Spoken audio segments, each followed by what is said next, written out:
He moves through the death and decay of the void. He doesn't remember his name. Everything's a blur. He feels pain in his stomach, in his arms, in his veins. He needs to find one of those flowers. The nectar, the sweet serum that gives strength. Strength for what? He remembers. The killers. Experimenting on them. Why? Why was he experimenting on them? He doesn't remember. He caused a lot of suffering, but he doesn't feel remorse. He doesn't even know if he should feel remorse. He doesn't feel anything but an ache in the pit of his stomach for power. He has flashes of the doctor, his screams, his agony, turning the tables on him, experimenting on him like he had done with so many others. Where? Not here. Somewhere else. Another world. All of these survivors, marooned from other worlds. How does he know this? He doesn't remember. He remembers the experiments. What was he trying to understand? The nectar? The serum? The right dose? The right dose. To use without hurting himself. Too late.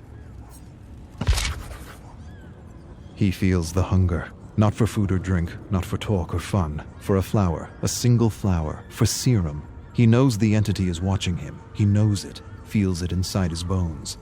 He doesn't want to be snatched for another trial, to suffer or cause suffering. And to what end? The great horrible mystery of it all. He wants to understand this place. He does. But he senses that to know, to really know, would drive him mad.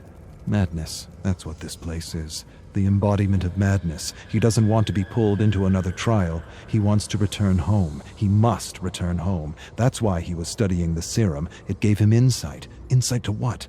He doesn't remember.